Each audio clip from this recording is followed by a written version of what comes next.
Merci Florine. Alors vous le savez, c'est désormais devenu une tradition de l'Aéroforum de remettre ces trophées. J'espère que je ne vous ai pas cassé les oreilles, j'étais un peu fort là, pardon.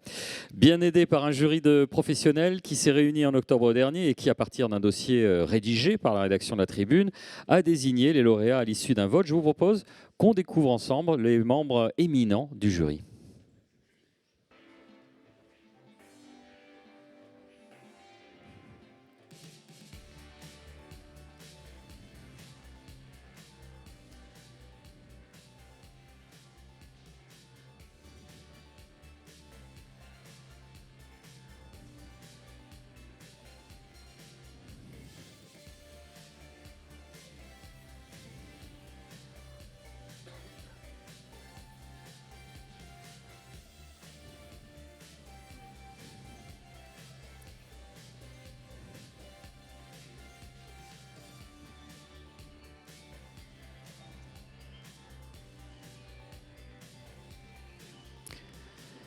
Photo de 2007 pour Philippe Robardet, mais ça lui va bien quand même.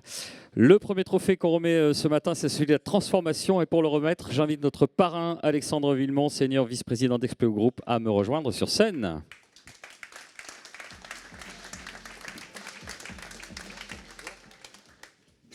Alexandre, alors pour quelle raison Expleo a choisi de remettre ce prix, le prix transformation cette année ?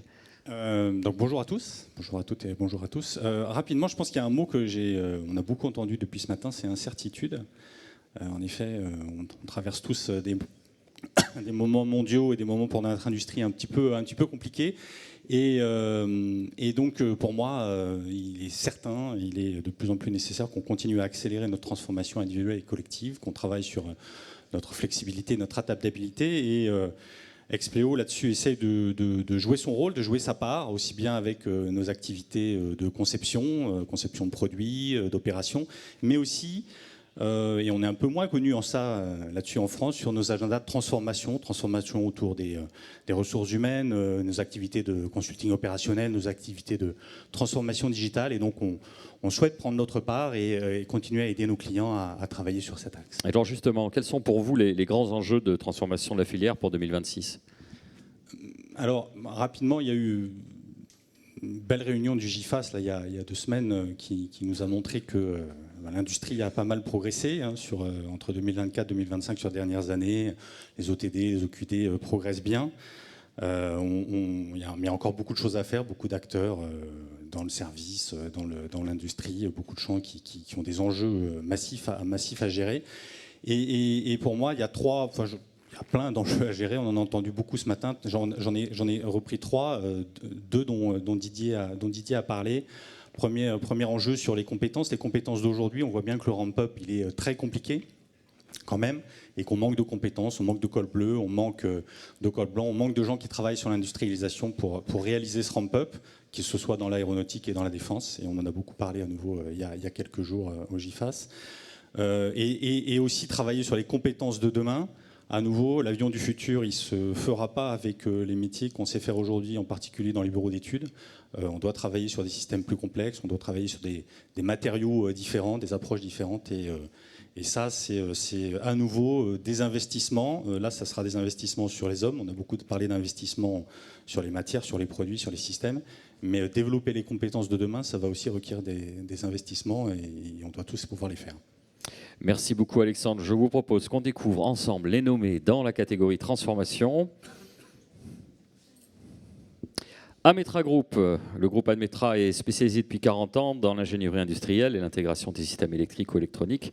Il produit par exemple des coffrets mécaniques et des sous-ensembles électriques pour le radar RBE-2 de Thales qui équipe le Rafale. Le deuxième nommé, c'est Dedienne Aerospace. Leader mondial de l'outillage aéronautique, le groupe français conçoit et fabrique des outils nécessaires à supporter la fabrication et l'assemblage de pièces d'avion ou de moteurs. Et enfin, le troisième impétrant, JPB System, spécialisé dans la conception, la production et la commercialisation des systèmes autofreinants destinés aux dispositifs mécaniques des plus grands motoristes aéronautiques mondiaux. On va vous remettre tout de suite une enveloppe et un trophée. Mesdames, c'est plutôt pour lui, parce que moi, je suis dans le secret des dieux. C'est pas vrai, en plus. N'oublions pas qu'il y a 3 petits cœurs fragiles. Bon, attendez, on va se donner 20 secondes quand même. Ça va sinon? Oui, ça va. Ça va. Ouais. Allez, on peut y aller quand même. Là, c'est...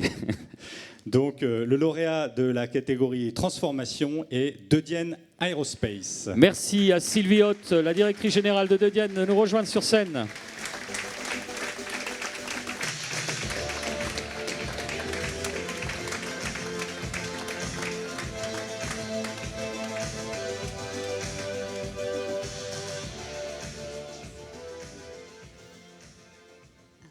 Tout d'abord, bonjour à tous. Excusez-moi, c'est un peu impressionnant. Merci beaucoup à l'Aéroforum et à la Tribune pour ce prix au nom de Dienne. Et je tiens à excuser Cédric Barbe, le président de Dienne, qui était dans l'incapacité de se joindre à nous aujourd'hui. Suite à la question d'un collaborateur, hier, le prix de la transformation, ça n'a rien à voir avec le rugby. Sinon, c'est 2 points. Hein. Voilà.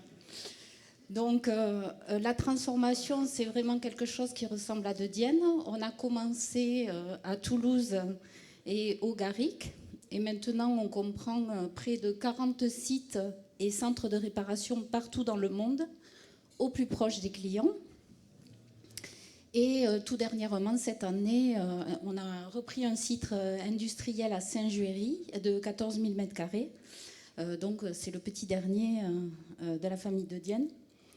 La transformation, elle se voit dans nos ateliers et dans nos bureaux, avec les flux digitaux, avec les robots de soudage, mais aussi dans notre vision pour s'adapter au secteur de la défense. La transformation, elle est portée par l'humain, avec la formation aux nouvelles technologies, avec l'innovation, avec la culture, qu'elle soit nationale ou internationale, on en parlait tout à l'heure. Et l'entreprise devra continuer à se transformer pour être encore plus résiliente, durable et performante. Donc merci à tous nos partenaires, à nos clients et à nos équipes qui aident Dienne à grandir tous les jours. Donc merci pour ce prix encore une fois. Merci pour votre temps. Merci et bravo Sylvie. Je vous invite à... Vous allez... Non, ne partez pas tout de suite Sylvie. Il faut poser devant notre photographe. Et oui, c'est un passage obligé, c'est pour immortaliser le moment. Je me décale.